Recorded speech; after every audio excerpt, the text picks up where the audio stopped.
Hello बच्चों, आप सभी का स्वागत है आपका अपनी यूट्यूब चैनल पर। तो आज की वीडियो में हम देखने जा रहे हैं क्लास 10 के सब्जेक्ट साइंस के जो आपके निश्चित उत्तीर्ण प्रश्न आते हैं उसका पार्ट सेकंड। इससे पहले पार्ट फर्स्ट में हमने मोस्ट इंपोर्टेंट क्वेश्चन देख लिए थे। ये जो है आपका पार्ट सेकंड है। इससे पहले हमने एमसीक्यू यानी जो आपके वैकल्पिक प्रश्न आते हैं उनके 3 पार्ट में हमने सारे मोस्ट इंपोर्टेंट क्वेश्चंस देख लिए थे। अब उसके बाद हमने एक पार्ट आपको दे दिया ऑलरेडी, जो कि आपका निश्चित उत्तीर्ण प्रश्न यानी एक एक नंबर के अति लघु प्रश्न आपके पूछे जाते हैं। अब ये जो आपका आज की जो वीडियो है ये आपकी पार्ट सेकंड है। ठीक है, सेकंड पार्ट के क्वेश्चन आंसर जितने भी आपको यहाँ बताऊंगा सब मोस्ट इंपोर्टेंट रहने वाले हैं, तो इनको भी आप अच्छे से प्रिपेयर कर लीजिएगा। तो आज का जो पहला क्वेश्चन है वो स्क्रीन पर देख पा रहे हैं। इसमें कहा है सोडियम को केरोसिन में डुबोकर क्यों रखा जाता है। आपको बस इतना याद रखना है कि सोडियम क्या है, बहुत जल्दी क्रिया कर लेती है। जैसे वो वायु के संपर्क में आती है तो उसका क्या हो, वायु से संपर्क ना बन पाए, तो वायु से संपर्क ना मतलब वायु से संपर्क बचाने के लिए क्या किया जाता है, उसको केरोसिन में डुबोकर रखा जाता है। तो अगला प्रश्न है दो धातुओं के नाम जो प्रकृति में मुक्त अवस्था में पाए जाते हैं। तो सिंपल सा आंसर है सोना व चांदी। आपने याद रखना है, सोना चांदी दो धातु है जो प्रकृति में मुक्त अवस्था में पाई जाती हैं। नेक्स्ट है आपका एक धातु तथा एक अधातु का नाम लिखिए जो सामान्यतः पर द्रव अवस्था में पाई जाती है। ये क्वेश्चन आपका 3-4 बार आगे आएगा, तो सिंपल मैं यहाँ पे आपको एक बार में बता देता हूँ। धातु आपने याद रखनी है मरकरी। धातु आपकी क्या हो जाएगी, मरकरी, और इसका प्रतीक होता है बच्चों Hg। और वहीं अगर हम अधातु की बात करें तो अधातु हो जाएगा आपका ब्रोमीन, और इसका जो प्रतीक हो जाएगा ब्रोमीन का वो होता है Br। आपको इस क्वेश्चन को आपने अच्छे से याद रखना है। ठीक है, एक धातु वो हो जाएगा मरकरी और अधातु का नाम क्या हो जाएगा, ब्रोमीन। अगला प्रश्न है उन धातुओं के नाम बताइए जो अत्यंत तनु HNO3 के साथ अभिक्रिया करके H2 गैस मुक्त कर सकती हैं। आंसर हो जाएगा आपका मैग्नीशियम और मैग्नीज। उसके बाद अगला जो प्रश्न है वो है विद्युत तारे, जो आपने अपने घर पर बेसिकली देखी होंगी कि विद्युत तारे पॉलीवाइनिल क्लोराइड से आवृत क्यों होती है। यहाँ पे एक नंबर में आपका ये भी पूछा जा सकता है कि पीवीसी का फुल फॉर्म क्या है, पीवीसी का पूरा नाम लिखिए। तो इसका आंसर हो जाएगा पॉलीवाइनिल क्लोराइड। और क्यों आवृत होती है पीवीसी से, तो इसका सिंपल सा आंसर है कि पीवीसी जो होता है यानी पॉलीवाइनिल क्लोराइड जो होता है वो विद्युत का कुचालक होता है और ये हमें करंट या शॉक लगने से बचाता है। अगला प्रश्न है कि प्रायः गोल्ड तथा सिल्वर धातुएं प्रकृति में स्वतंत्र अवस्था में पाई जाती हैं, क्यों। अभी हमने देखा था, इससे पहले क्वेश्चन आया था कि प्रकृति में मुक्त अवस्था में पाई जाने वाली दो धातु। तो इसका जो आंसर हो जाएगा वो है क्या है कि जो सोना व चांदी है वो अत्यंत कम क्रियाशील अभिक्रियाशील धातु यानी बहुत कम रिएक्शन करती है किसी भी मेटल के साथ, इसलिए ये क्या है प्रकृति में स्वतंत्र अवस्था में पाई जाती है। अगला प्रश्न है अधातुएं ऑक्सीजन के साथ संयुक्त होकर कैसा ऑक्साइड बनाती है। तो सिंपल सा इसका आंसर हो जाएगा CO2 SO2। ये आपके कैसे हैं, अम्लीय। और अगर हम उदासीन की बात करें तो CO व N2O हो जाएगा। चलते हैं अगले प्रश्न की तरफ। अगला प्रश्न बच्चों आप स्क्रीन पर देख पा रहे हैं। क्वेश्चन है आपका धातुओं के आघात वर्ध्यता। धातुओं के आघात वर्ध्यता गुणधर्म को बताइए या समझाइए या क्या अभिप्राय समझते हैं। तो उसको आपने कैसे याद रखना है कि वे धातुएं जिनको हम हथौड़े से पीट पीट कर बिना तोड़े या बिना टूटे पतली चादरों में बदल सकते हैं, आघात वर्ध्यता गुणधर्म कहलाता है। और यहीं आपको आ जाता है एक क्वेश्चन और कि तन्यता। धातु के तन्यता गुणधर्म क्या है, इसमें हम क्या करते हैं धातु को पीटते नहीं है, क्या करते हैं धातु को खींचते हैं और पतली तारों के रूप में बदलते हैं। ये धातु की तन्यता का गुणधर्म कहलाता है। अगला जो प्रश्न आपने देखना है वो है जिंक को आयरन सल्फेट के विलयन में डालने से क्या होता है, केवल संतुलित रासायनिक समीकरण दीजिए। तो इसको आपने याद रखना है कि जब जिंक को आयरन सल्फेट के विलयन में डाला जाता है तो आयरन सल्फेट विलयन का हरा रंग फीका पड़ जाता है। इसका आयरन सल्फेट का जो हरा रंग होता है वो फीका पड़ जाता है तथा आयरन निक्षेपित हो जाता है। तो सिंपल आपने यहाँ पे क्या देखा, जिंक की अभिक्रिया हम किसके साथ करा रहे हैं, फेरस सल्फेट के साथ करा रहे हैं, आयरन सल्फेट। ठीक है, आयरन सल्फेट से करा रहे हैं और आपको प्रोडक्ट क्या मिल रहा है, जिंक सल्फेट मिल रहा है जिसका रंगीन विलयन है और आयरन धातु यहाँ से आपकी क्या हो जा रही है, निक्षेपित हो जा रही है यानी बाहर निकल जा रही है। अगला प्रश्न है कि लोह चूर्ण पर तनु हाइड्रोक्लोरिक अम्ल डालने से क्या होता है। लोह चूर्ण यानी आयरन पर जब हम HCl डालते हैं तो क्या होगा। तो इसका सिंपल सा आंसर है कि आयरन क्लोराइड बनाता है, हाइड्रोजन गैस इसमें मुक्त होगी। जब आपने आयरन की अभिक्रिया HCl से कराई तो आपका क्या बन गया, ये आपका बन जाएगा आयरन क्लोराइड और यहाँ से आपका H2 बाहर निकल जाएगा। चलते हैं अगले प्रश्न पर। अगला प्रश्न है एक्वा रेजिया किन दो अम्लों का ताजा मिश्रण होता है। तो ये हो जाएगा बच्चों आपका, और एक चीज और याद रखने आपने, एक्वा रेजिया का दूसरा नाम अम्लराज भी है। अगर क्वेश्चन आ जाए कि अम्लराज किन दो अम्लों का ताजा मिश्रण है, तो आपने छोड़ करके क्वेश्चन है आपका कि एक्वा रेजिया या अम्लराज क्या है और किन दो तत्वों का ताजा मिश्रण है, तो आपने याद रखना है। एक तो हो गया आपका सांद्र हाइड्रोक्लोरिक अम्ल और दूसरा हो जाएगा आपका सांद्र नाइट्रिक अम्ल। ठीक है, सांद्र हाइड्रोक्लोरिक व सांद्र नाइट्रिक अम्ल का 3:1, इनका अनुपात भी याद कर लीजिए। 3:1 के अनुपात में तैयार किया गया ताजा मिश्रण होता है। अगला प्रश्न देखते हैं। पीतल के मुख्य अवयवों के नाम बताइए। पीतल के मुख्य अवयव एक हो जाएगा आपका कॉपर जिसका प्रतीक है Cu और दूसरा हो जाएगा जिंक यानी Zn। अगले प्रश्न पर चलते हैं। अगला प्रश्न है कार्बन के दो अपर रूपों के नाम बताइए। तो अपर रूप हो जाएगा, एक है हीरा, दूसरा ग्रेफाइट। इसके अलावा एक और याद कर लीजिए जिसका नाम है कज्जल। ठीक है, तो तीन आपको बता दिए। 2012, 19 और 22 में क्वेश्चन पूछा गया है। तो कार्बन के दो अपर रूप हीरा, ग्रेफाइट, इसके अलावा कज्जल भी आप याद रखेंगे। चलते हैं नेक्स्ट क्वेश्चन पर। अगला जो प्रश्न है वो है एथेन की इलेक्ट्रॉन बिंदु संरचना। तो बिंदु संरचना को आप सिंपली आप यहाँ पे देख लीजिए। ठीक है, दो कार्बन होते हैं और इसमें हाइड्रोजन के कितने होते हैं, 6 अणु हो जाएंगे, यानी दो कार्बन और 6 हाइड्रोजन। सिंपल आपने इस तरह से इसको दिखा देना है। अगला जो देखना है आपने, उस पर चलते हैं। एथीन की इलेक्ट्रॉन बिंदु संरचना। एथीन में आपके दो कार्बन हो जाएंगे और यहाँ पे डबल बॉन्ड होने के कारण दो हाइड्रोजन क्या हो जाएंगे, निकल जाएंगे, यानी H। इसका जो अगर हम सिंपल फॉर्मूला बोलें तो C2H4। ठीक है, और इसके ऊपर आपका अगर हम एथेन की बात करें तो C2H6 होता है। ज्यादा डिफरेंस नहीं है, बस आप इसकी संरचना अच्छे से देख लीजिए। अगला प्रश्न है संतृप्त तथा असंतृप्त हाइड्रोकार्बन का एक एक उदाहरण लिखिए। तो संतृप्त में देखो सिंगल बॉन्ड में जितने भी आपके आते हैं, संतृप्त हाइड्रोकार्बन में जितने भी आपके कार्बन आते हैं वो सारे संतृप्त हाइड्रोकार्बन आ जाएंगे, यानी सिंगल बॉन्ड वाले। ऐसे डबल बॉन्ड या ट्रिपल बॉन्ड में जो भी आपके कार्बन रहते हैं वो आपके असंतृप्त में आ जाएंगे। अगर मैथेन, एथेन, प्रोपेन, ब्यूटेन ये सब आपके क्या है, संतृप्त। और यहीं अगर हम डबल बॉन्ड की बात करें, एथीन, मैथीन, प्रोपेन, ये सब क्या है, असंतृप्त हाइड्रोकार्बन हो जाएंगे। अगला प्रश्न देखते हैं। क्या आप डिटर्जेंट का उपयोग कर बता सकते हैं कि कोई जल कठोर है या मृदु? तो सिंपल सा आंसर आपने लिख देना है कि नहीं, यानी हम नहीं बता सकते। ठीक है, अगला प्रश्न जो आपने देखना है वह है कि कार्बन यौगिकों की नाम पद्धति के आधार पर निम्नलिखित यौगिकों का नामकरण कीजिए। तो सिंपल आपने इसमें क्या कर लेना है, काउंट कर लेना है कार्बन आपके पास कितने हैं। तो यहाँ पे देखेंगे 1 2 3, 3 कार्बन हो गए। ठीक है, और उसके बाद ये आपका क्या हो जाएगा, प्रतिस्थापित समूह हो जाएगा, जिसको प्रतिस्थापित समूह नाम का क्या होता है, नाम क्या हो जाएगा, क्लोरो। ठीक है, तो पहले आपका आ जाएगा ये जब आप क्लास 11 12 में केमिस्ट्री पढ़ेंगे वहां पे आपको पूरा डिटेल से नामकरण सिखाया जाएगा। तो यहाँ पे आप सिंपल ये याद रखिए, इसकी संरचना याद कर लीजिए, क्लोरो प्रोपेन। ठीक है, मैथ है प्रोप, C3 पर आता है आपका प्रोप। और इस इन बीच के इन सभी के बीच में आपका सिंगल बॉन्ड आपको लगा हुआ दिख रहा है, तो इसका हो जाएगा प्रोपेन। ठीक है, Cl आपका क्या है, प्रतिस्थापित समूह, इसका पहले नाम लिखेंगे क्लोरो हो जाएगा इसका नाम। तो सिंपल इसका नाम हो जाएगा क्लोरो प्रोपेन। और यहाँ पे आपका जो दूसरी आकृति है या आप संरचना देख रहे हैं, इसका नाम हो जाएगा मेथेनॉल। इसको आप याद कर लीजिए। चलते हैं अगले प्रश्न पर। अगला प्रश्न देखो, यहाँ पे CH4 और C2H4 का क्या बताना है, रासायनिक नाम बताना है। तो CH4 आपका हो जाएगा मैथेन, C2H4 हो जाएगा एथीन। उसके बाद है सिरके में उपस्थित कार्बनिक अम्ल का नाम व रासायनिक सूत्र लिखिए। तो इसका जो अम्ल का नाम हो जाएगा वो हो जाएगा एथनोइक अम्ल और इसका फॉर्मूला हो जाएगा CH3COOH। चलते हैं अगले प्रश्न पर।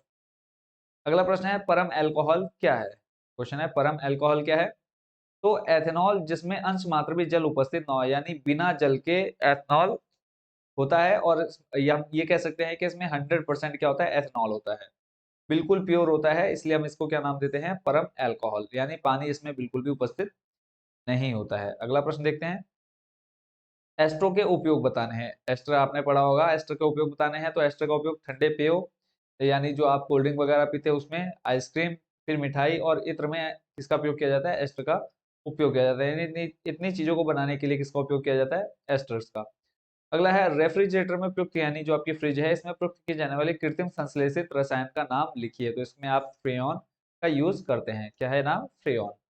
चलते हैं अगले प्रश्न पर। अगला प्रश्न बच्चों आप देख रहे हैं स्क्रीन पर कि अष्टक नियम प्रतिपादित करने वाले वैज्ञानिक का नाम बताइए। तो जॉन न्यूलैंड है कौन अष्टक नियम को प्रतिपादित करने वाले।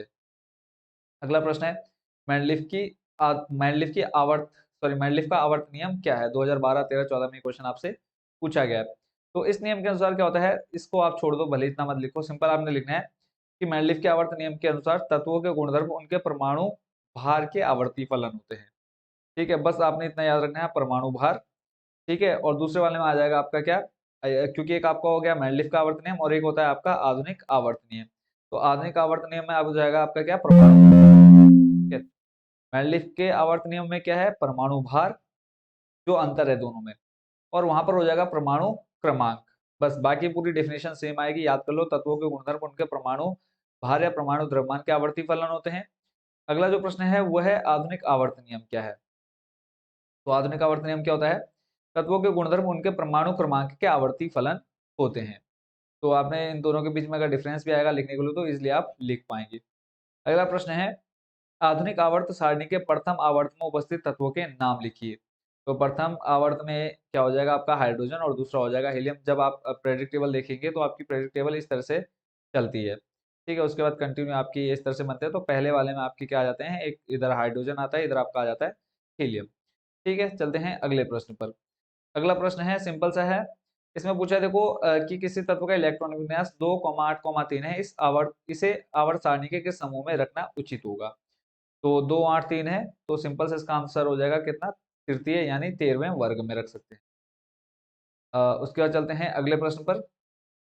इसमें इसमें आपसे पूछा है उस तत्व का नाम तथा परमाणु संख्या बताइए जिसके परमाणु का इलेक्ट्रॉनिक विन्यास 2, 8, 1 है। आपको नाम बताना है तो इसको आप सिंपल जोड़ देंगे। 2, 8, 10, 10 और 1, 11, 11 नंबर पे आपका आ जाता है सोडियम और इसका प्रतीक हो जाता है Na।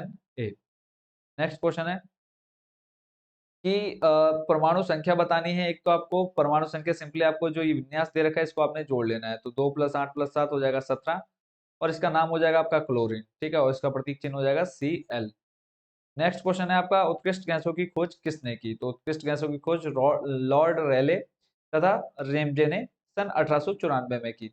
लॉर्ड रेले और सर रेमजे ने 1894 में उत्कृष्ट गैसों की खोज की।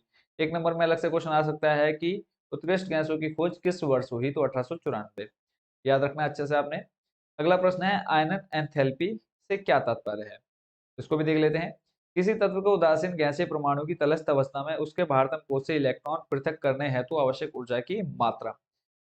डिफिकल्ट है, तो सिंपल से आप इसको याद रखो कि जैसा आकृति आपको दिख रही है तो इसके बाहरतम कक्षा से एक इलेक्ट्रॉन बाहर निकालने के लिए जो हमें ऊर्जा चाहिए होगी, इसी को हम क्या बोलेंगे, आयनन एंथैल्पी यानी आवश्यक न्यूनतम ऊर्जा। ये मान लो आपके ये आपके क्या हो गए, इलेक्ट्रॉन हो गए, जिनको हमने कहाँ से निकालना है, इसके अंतिम कोश से बाहर निकालना। तो इससे बाहर निकालने के लिए जो हम अतिरिक्त ऊर्जा इस पर लगा रहे हैं वो आपकी क्या हो जाएगी, आयनन एंथैल्पी हो जाएगी, ठीक है, या आयनन ऊर्जा। अगला प्रश्न देखते हैं, कोई वस्तु सजीव है, इसका निर्धारण करने के लिए आप किस मापदंड का उपयोग करेंगे। तो सिंपल सा है कि अगर उसमें अणुगति होगी, क्या होगा, अगर उसके अंदर उस वस्तु के अंदर गति होगी तो वो क्या होगी, सजीव होगी, ठीक है। सिंपल आपने इसको याद कर लेना है। नेक्स्ट आपका, किसी जीव द्वारा किन कच्ची सामग्रियों का उपयोग किया जाता है। तो किसी जीव द्वारा कार्बन आधारित अणुओं जैसे कार्बन डाइऑक्साइड का उपयोग कच्चे पदार्थ, सिंपल आपने रखना है क्या, कार्बन डाइऑक्साइड का उपयोग कच्चे पदार्थ के रूप में किया जाता है। अगला जो है वो मोस्ट इंपोर्टेंट क्वेश्चन है बच्चों, इसको आप अच्छे से याद कर लो, इस बार 100% आपके एग्जाम में आने वाला है। इसमें है प्रकाश संश्लेषण प्रक्रिया का रासायनिक समीकरण लिखिए। तो प्रकाश संश्लेषण में आपका आ जाएगा 6CO2 प्लस 12H2O और आपका एरो के ऊपर आ जाएगा सूर्य का प्रकाश और उसके नीचे आ जाएगा क्लोरोफिल। जो आपकी रिएक्शन बनेगी यानी प्रोडक्ट या उत्पाद बनेगा वो बनेगा आपका C6H12O6 plus 6O2 plus 6H2O आपका बाहर निकलेगा। और C6H12O6 आपका किसका ये किसका फॉर्मूला है, ग्लूकोज का, ठीक होगा। अगला प्रश्न देखते हैं, दारू ऊतक के दो प्रकार के अवयवों के नाम लिखिए। तो दारू ऊतक आपने बताना है, एक होता है आपका वाहिनिकाएं और एक होता है आपका वाहिकाएं, वाहिनिकाएं और वाहिकाएं। नेक्स्ट क्वेश्चन है आपका, किसी जलीय प्राणी जैसे मछली में श्वसन अंगों का नाम। तो श्वसन अंग आपका क्या होता है, क्लोम, यानी मछलियां किससे सांस लेती हैं, क्लोम से। नेक्स्ट है आपका, अप्रकाशीय अभिक्रिया कोशिका के किस भाग में होती है। तो ये होता है हरित लवक के स्ट्रोमा में। कहां पर, हरित लवक के स्ट्रोमा, स्ट्रोमा में। चलते हैं नेक्स्ट क्वेश्चन पर। अगला प्रश्न है, तथा एटीपी का पूरा नाम। एडीपी तथा एटीपी का पूरा नाम। तो एडीपी का पूरा नाम हो जाएगा एडिनोसिन डाइफास्फेट, एडिनोसिन डाइफास्फेट, और एटीपी हो जाएगा एडिनोसिन ट्राइफास्फेट। मेन जो इसमें डिफरेंस है वो है डाई और ट्राई, ये आपने याद रखना है। अगला प्रश्न जो आपने देखना है, तरल संयोजी दो उदाहरण दीजिए। ऊतक के दो उदाहरण देने हैं, तो एक आपको हो जाएगा रुधिर और दूसरा हो जाएगा आपका लसिका। नेक्स्ट है आपका लार में पाए जाने वाले एंजाइम का नाम, तो इसका नाम हो जाएगा एमाइलेज, ठीक है, जिसे टॉयलिन के नाम टॉयलिन भी कहा जाता है। सिंपल आप टॉयलिन याद रखिए, आपको लाइम एमाइलेज करने में भी दिक्कत होगी, तो क्या याद रखना है, टॉयलिन। अगला है ईसीजी क्या है, तो ईसीजी का फुल फॉर्म भी आपसे पूछा जा सकता है। तो ईसीजी की फुल फॉर्म होती है इलेक्ट्रोकार्डियोग्राफ, और ये क्या करता है, हृदय स्पंदन यानी जो आपकी हार्ट बीट है इसको ग्राफीय रिकॉर्डिंग कहते भी हैं, और इससे हृदय संबंधी रोगों का ज्ञान होता है। फिर है रुधिर के सर्वदाता एवं सर्वग्राही का नाम। सर्वदाता जिसे आप कोई भी ऐसा मतलब वो रक्त समूह जो आप सभी को दे सकते हैं वो है ओ, और जो आप सभी से ले सकते हैं वो है आपका ए बी, यानी सर्वदाता हो जाएगा ओ और सर्वग्राही हो जाएगा ए बी। चलते हैं अगले प्रश्न की तरफ। वाष्पोत्सर्जन का कोई एक कार्य लिखना है, तो ये क्या करता है, पौधों में खनिज लवणों का वितरण होता है, किसके द्वारा, वाष्पोत्सर्जन के द्वारा, इतना आपने याद रखना है।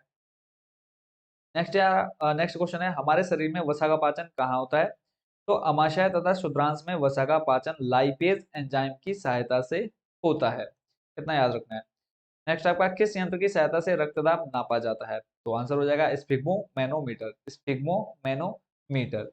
अगला प्रश्न है, उस ऊतक का नाम लिखिए जो पौधों में भोज्य पदार्थों का वितरण करता है, आंसर हो जाएगा आपका फ्लोएम। दूसरा आपका जो पौधों में जल तथा खनिज पदार्थों का वितरण करता है, आंसर हो जाएगा आपका जाइलम। अगले प्रश्न पर चलते हैं, तंत्रिका कोशिका क्या है, तो तंत्रिका कोशिका तंत्रिका तंत्र की मूल इकाई होती है। नेक्स्ट है आपका पश्चिम मस्तिष्क के उस भाग का नाम बताइए जो श्वसन को नियंत्रित करता है, आंसर हो जाएगा आपका पॉन्स, क्या हो जाएगा, पॉन्स। अगला है मस्तिष्क तथा रीढ़ रज्जु के चारों ओर पाए जाने वाले आवरण का नाम बताइए, तो आंसर हो जाएगा आपका दृढ़ तानिका, और दूसरा हो जाएगा मृदु तानिका। अगला प्रश्न है, अनैच्छिक क्रियाओं का नियंत्रण एवं नियमन केंद्र कौन सा होता है, तो आंसर हो जाएगा आपका मस्तिष्क का मेडुला ऑब्लांगेटा। नेक्स्ट आपका दो पादप हार्मोन्स के उदाहरण दीजिए जो वृद्धि को बढ़ाते हैं। एक हो जाएगा आपका ऑक्सिन, दूसरा हो जाएगा आपका जिब्रेलिन, ऑक्सिन और जिब्रेलिन।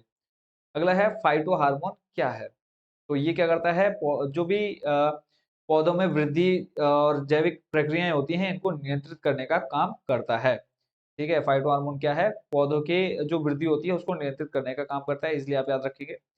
अगला है कोशिका विभाजन को प्रेरित करने वाले पादप हार्मोन का नाम लिखिए, तो आंसर हो जाएगा आपका साइटोकाइनिन। अगला प्रश्न है, एक जंतु हार्मोन का उदाहरण दीजिए जो पीयूष ग्रंथि से स्रावित होता है, तो आंसर हो जाएगा इसका थाइरोट्रोपिन या फिर थायराइड प्रेरक हार्मोन। तो दोनों में से आप कोई भी याद रख सकते हैं, थाइरोट्रोपिन या फिर थायराइड प्रेरक। अगला है, हम एक अगरबत्ती की गंध का पता कैसे लगाते हैं, तो इसका आंसर हो जाएगा घ्राण संवेदांगों द्वारा, किसके द्वारा, घ्राण संवेदांगों द्वारा। अगला प्रश्न है, बाल्यावस्था में थायरॉक्सिन के अल्प श्रावण से होने वाले रोग का नाम लिखिए, तो आंसर हो जाएगा इसका जड़ वामनता या क्रिटिनिज्म। अगला प्रश्न है, मनुष्य के शरीर में उस ग्रंथि के नाम बताइए जो हार्मोन तथा एंजाइम दोनों स्रावित करती है, तो आंसर हो जाएगा आपका अग्नाशय ग्रंथि, ठीक है।